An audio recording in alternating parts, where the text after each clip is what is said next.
네, 검찰이 어제 더불어민주당 당사 안에 있는 민주연구원에 대한 압수수색을 진행을 했습니다. 그리고 유동규 전 본부장은 연일 이재명 대표를 향해서 각을 세우는 발언을 좀 이어오고 있는데요. 이런 모든 상황 이분과 한번 좀 종합 정리를 하기 위해서 스튜디오로 모셨는데요. 정성호 더불어민주당 의원입니다. 어서 오세요, 의원님. 네, 안녕하세요. 제가 지금 이제 의원님을 소개해드리면서 친 이재명계의 좌장이다 이렇게 소개를 해드리려고 했더니 저희 제작진이 의원님이 이 표현을 싫어하신다. 저 좌장이 아닙니다. 네, 이재명과 오랜 친분이 있고 같이 변호사 활동 오래 했던 정치적 동지라면 동지지 무슨 계파의 좌장은 아닙니다. 네. 그런 의미에서 혹시 네네. 이게 이제 개파 이런 식으로 이제 잘못된 인식을 심어줄까봐. 네네. 알겠습니다. 근데 지금 하여간 좀 그러니까 총평을 좀 듣고 싶은데요. 지금 상황이 좀 그런데 일단 의원님 어떻게 받아들이세요, 이 상황? 저는 우리 윤석열 정부가 경제가 굉장히 어려운 상황에서 능력을 발휘하지 못하고 있습니다. 어떤 민생도 상당히 어려운 상황이고 민생도 포기하고 경제도 포기한 게 아닌가. 또 정권의 무능, 무책임, 무대책 이런 것들을 은폐하고 또 국면을 전환하기 위해서 굉장히 좀 지지율이 낮은 상황이거든요. 이런 상황에서 국면을 전환하기 위해서 결국엔 전 정권과 또 현재 그 야당 당대표를 겨냥한 게 아닌가. 그리고 전체 사회 분위기를 일종의 무슨 공안 정치 감사원, 검찰, 경찰들 사정기관을 총동원해서 사회 전체 분위기를 공안정국 또는 신사정정국 이런 식으로 만들어 가려고 하는 큰 그림 안에서 이루어지는 게 아닌가 좀 그렇게 의심을 해봅니다. 그러면 지금 이재명 대표나 그 민주연구원 압수수색 이런 걸 모두 포함해서 결국은 기획사장이다 이렇게 보시는 거예요? 네, 저는 그렇게 보고 있습니다. 네. 그래요? 네. 그러니까 결국 기획의 목적은 지금 윤석열 대통령의 낮은 지지율이나 여러 가지 어떤 악재를 돌리기 위한 네네. 그런 어떤 정책 의도가 깔려 있는 것이다. 예, 이런 말씀이신 거고. 이런 전례가 없었죠, 사실은요. 네. 그래요? 네네. 자, 그럼에도 불구하고 지금 이것의 기폭제가 됐던 내지 전환점이 됐던 것은 결국은 유동규 전 본부장의 석방. 네네. 구속만기했다는 석방. 네. 여기서부터 비롯되는 것 같은데. 예, 그렇습니다. 네네. 그리고 유동규 전 본부장 어제 심지어 천천히 말려 죽이겠다. 네네. 이런 심한 표현까지 지금 썼단 네네. 말이에요.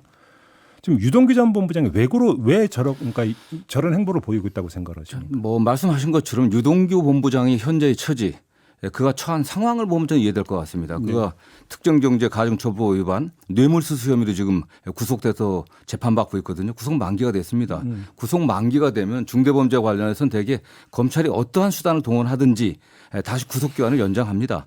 이거 추가 수사해 갖고 추가 기소하는 방법도 있고 다른 혐의로 방법도 있고 더군다나 이 재판이 상당히 진행됐기 때문에 향후 구형도 남아 있습니다. 검찰이 어떻게 구형하느냐에 따라서 법원의 양형도 달라질 수 있지 않겠습니까? 그런 문제들 또 추가 기소나 그러니까 추가 수사에 따른 추가 기소 문제 이런 것들이 영향을 미쳤던 것 같고 또 개인적으로는 본인은 어쨌든 이재명 대표가 대통령이 당선됐다고 하면 이런 사태 벌어지지 않았겠죠. 어쨌든 기대를 했었는데 이재명 당대표나 민주당이 본인을 보호할 수 없다고 생각하니까 앞으로 자기가 살 길은 검찰 협조하는 외에는 다른 방법이 없다. 이렇게 판단하지 않았겠습니까? 이른바 속칭 갈아탔다 이런 겁니까? 예, 그렇죠. 네.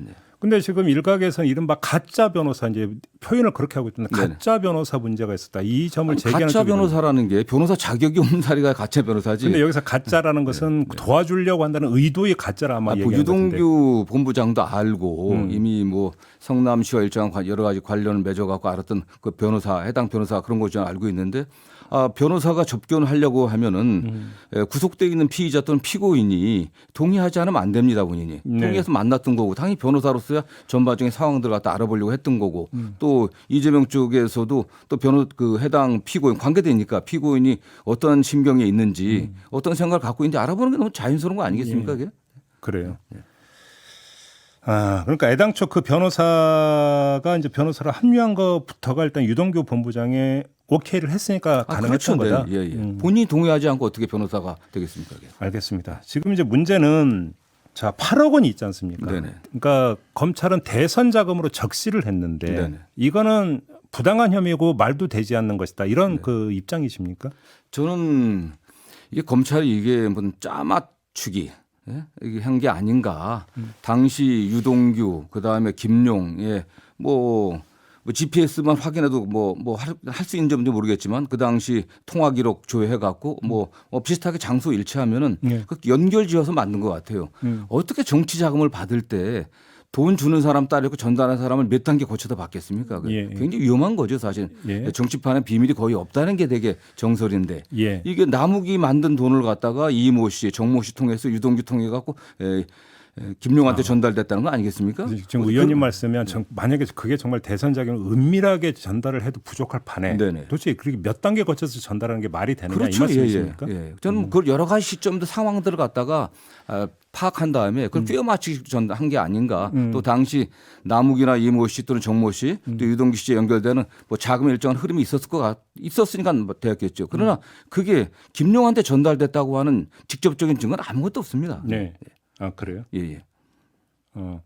그러니까 유동규 본부장 입 말고 네. 다른 지금 근거는 전혀 없는 겁니까? 다른 증거는 남욱이 이모한테 누가 전달했다고 하는 뭐 그 당시 뭐 메모가 있었다, 이모 씨의 또는 메모가 있었다고 얘기하는데 그 메모는 그들 사이에 전달됐다는 메모지. 예. 그 본인들은 지금 와서 그게 김용익에게 전달됐다고 하지만 메모가 그렇게 만들어지지 그렇게 메모되었을 리가 저는 없다고 생각합니다. 예. 네. 그럼 지금 의원님 말씀대로 자 그러면 유동규 전 본부장의 주장대로 본인을 통해서 김용 그 부원장에게 전달이 됐다면 그것도 네. 여러 차례 한꺼번에 네. 8억이 전달된 게 아니라고 네네. 하니까 그러면 전달된 시점과 장소를 이제 특정을 해서 검찰한테 이야기를 하지 않았겠습니까? 네네. 그러면 그것만 확인해 보면 나올 수 있는 거 아닙니까? 그렇겠죠. 예.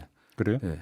근데 이건 사실 무근이기 때문에 확인을 못할 것이다. 지금 의원님 저는 말씀은 이런 겁니까? 비슷한 그 시기에 예. 검찰이 주장하는 그 시기에 또는 뭐 일정 장소에 둘이 만날 수도 있었겠죠. 유동규하고 김용환 잘 아는 사이니까. 네. 그것도 만났다는 게 돈을 전달했다고 하는 것에 대한 증거는 아니겠죠, 사실은요. 예. 그러면 여기서 이 8억이라고 하는 게 그 대장동 관련 수사 과정에서 일체 안 나오다가 요번에 네. 새로 나온 게 아니라 네네. 그러니까 8억이 오간 사실을 했는데 그 돈의 성격이 무엇인지 한 새로운 규정 이게 맞는 거죠. 저는 모르겠습니다. 지금 수사 내용을 정확히 모르기 때문에 네. 지금 이게 원래는 대장동 수사 아니겠습니까? 대장동을 작업을 해갖고 어쨌든 돈을 만들어내고 상당한 이익을 만들어내지 않습니까? 그 돈들 중에 일부가 좀 흘러 들어간 건데 대장동 사건은 없어진 거예요 지금 다시. 대장동 사건 없어지고 대선 자금만 만들어진 겁니다. 네. 정말 국민들이 의심을 가졌던 것은 어떻게 해서 대장동 사업이 그렇게 전개됐고 거기서 많은 이익을 얻었고 그 얻어진 많은 이익들이 누구한테 최종 귀속됐냐. 이게 의문을 가졌는데 네. 그 과정에서 나왔던 게 소위 말하는 50억 클럽 아니겠습니까? 그 일단이 곽상도 전 의원이 받았다가는 50억 아니겠어요? 그런 것들은 다 없어지고 그야말로 곁가지로 벗어나갖고 대선 자금 수사로 바뀌어진 겁니다 지금. 자 그러면 한번 이렇게 돌려서 얘기를 해볼게요. 지금 이제 그 대선 자금이라고 검찰은 성격 규정을 했고 네네. 왜 그것이 지금 김용 부원장한테 갔느냐? 네. 그거는 김용 부원장이 정진석 그러니까 정무조정실장과 거의 동급의 최측근이기 때문에 네네. 이 등식이잖아요. 네네. 자 그러면 아마도 그러니까 의원님이 더 잘하실 것 같은데 만약에 대선 자금이 오간다면 김용 부원장은 그걸 수수할 수 있는 위치에 있었던 사람입니까? 어떤 겁니까? 저는 뭐 김용이 수수했다고 하는 걸 좀 믿기 힘들다고 좀 보고 일단 있고요. 가정을 해놓고 가정을 한다고 하더라도 예. 그 당시 김용 또는 정진상 때 이런 분들은 이재명 그 당시 경기도지사 또 성남시장 경기도지사 대선 후보까지 되게 실무적인 역할을 했었습니다. 예. 그다음에 전체적인 선거 캠프의 의사결정은 저를 비롯한 국회의원들이 내게 했었죠. 했기 때문에 저는 만약 돈을 주는 사람들도 준다고 하면 국회의원들한테 주지 않았겠습니까? 그래요? 그래야 사실은 뭐 이게 대선 자금을 줘도 뭔가 생색이 나는 거지 그게. 근데 이 그 대선 자금 이게 이제 그 김용 부원장이 전격 체포되기 전 며칠 전부터 여의도에서 얘기가 돌았다면서요. 네네. 관련 설이. 네. 그러면 그 과정에서 혹시 의원님이든 누가 되든지 간에 좀 그 어떻게 된 건지 얘기는 좀 혹시 좀 들어보셨습니까? 저는 뭐 최근엔 뭐 김용이나 뭐 정진상을 만난 적은 없기 때문에 모르지만은 그 대선 과정에서 또는 경선 과정에서는 네. 이재명 후보도 수없이 얘기를 했습니다. 절대 불법 자금을 받아서는 안 된다는 얘기 수없이 얘기했고 네. 그가 성남시장 했을 때도 할 때도 유명한 얘기 있지 않습니까? 그 청렴 천국 뭐 부패 지옥 하면서 굉장히 좀 많이 강조했었고 예. 이재명과 20년 30년 같이 정치를 해오고 일을 함께 해온 사람들인데 수없이 많은 이재명 후보가 성남시장 때도 수없이 압수수색 당했어요. 수없이 계좌 추적당하고 그랬는데 이런 짓을 전 했을 리라고는 좀 믿기 어렵습니다. 그렇다. 관련해서 하나만 질문을 좀 더 드려볼게요. 그러니까 뭐 모든 가능성을 열어놓고 지금 검토를 해야 되기 네네. 때문에 드리는 질문으로 좀 네네. 이해를 해주시고. 예, 예. 그러니까 지금 아무튼 검찰이 특정한 이 돈이 오간 시기가 4월부터 8월까지라는 거 아니겠습니까? 네. 그러면 이거는 대선 본선 자금이 아니라 경선 자금의 성격이라고 봐야 되는 거고. 네네. 그러면 본선 자금은 물론 그 당 차원에서 그러니까 이거 치러지기 때문에 네네. 대선 자금 뭐 수수할 뭐 여지도 없고 이유도 없다고 하더라도 경선 자금은 좀 성격이 다를 수 있는 거 네네. 아니겠습니까? 이 점은 어떻게 보십니까? 저는 뭐 경선 그 이전부터 또 이재명 후보와 매우 가까운 사이였고 네. 매우 처음 초기부터 제가 이재명 그 당시 경기도지사 이러저러한 의논들을 했었는데 저는 뭐 경선에 돈이 들어갈 일이 없었습니다. 그래요? 돈이 들어갈 일이 거의 뭐 그 자원봉사했던 많은 지지자들의 자원봉사로 그 선거 경선이 이루어졌고 네. 의원들도 예. 뭐 전혀 그런 게 뭐 본인들 다 자원봉사했기 때문에 예. 그 경선 자금 관련해서는 단 한 번도 언급이 된 적이 없었습니다. 네. 그래요. 각자 알아서 했었습니다. 그냥.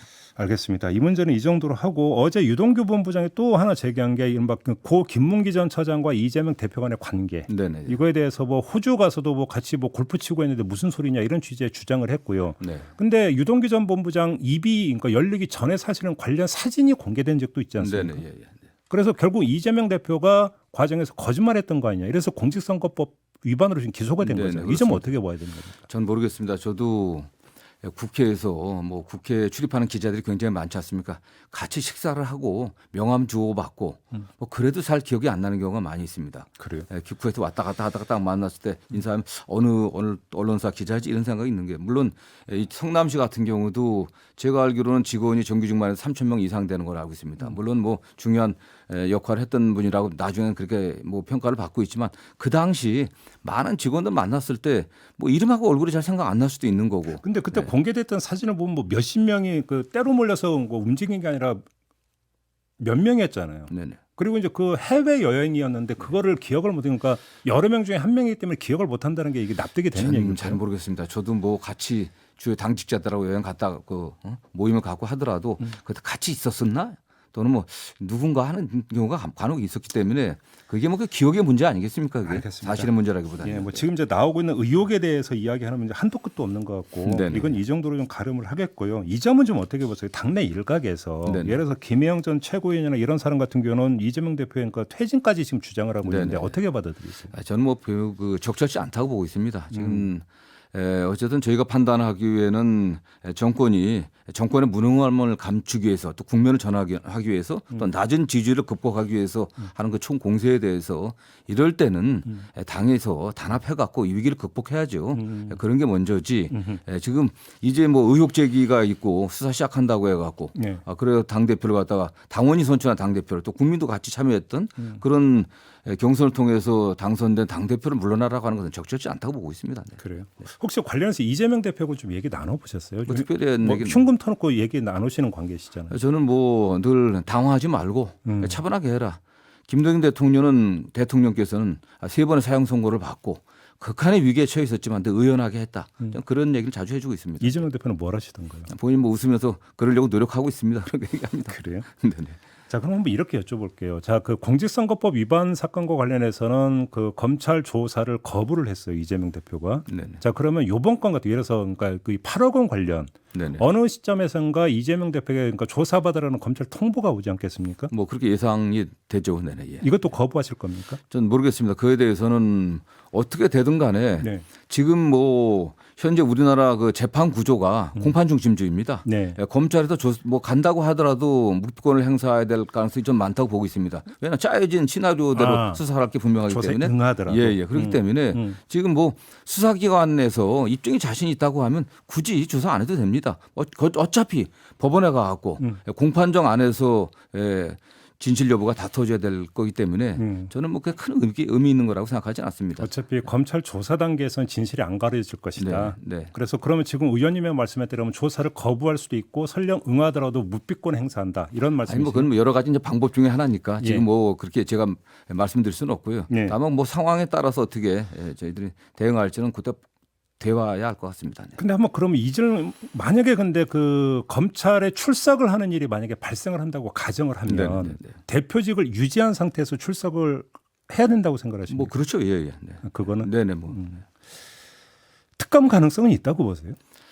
쉽지 않겠죠. 사실은 이게 법사위 특검법이 법사위의 그 소관 법률인데 법사에 상정하려면 위원장이 동의를 해줘야 되는데 위원장이 뭐 그러니까. 여당 아니겠습니까? 그건 어렵다고 보고 그렇게 됐을 때 소위 말하면 패스트트랙에 태워갖고서 신속 처리 안건을 지정해갖고 통과시키는 건데 저는 그것도 상당한 기간이 걸립니다. 근데 설령 되더라도 그 사이에 검찰 수사 끝날 수도 있는 그렇죠. 거잖아요. 그렇고 또 법안이 뭐 여당이 협조한다고 해도 대통령이 거부권 행사하면은 뭐 아무것도 안 되는 거 아니겠습니까? 이건 대통령이 동의하고 여당이 협조를 해야 되는데 네. 뭐 과거 여당이 야당일 때 뭐 그 특검 주장하면서 그랬지 않습니까? 특검을 거부하는 자가 범인이다. 저는 이 정말 대장동 사건의 진실을 좀 공정하게 밝히려고 하면은 저는 특검 수용해야 된다고 보고 있습니다. 지금은 검찰이야말로 쇼핑하듯이 수사하고 있는 거 아니겠습니까? 선별적으로 자의적으로 하고 있거든요. 네.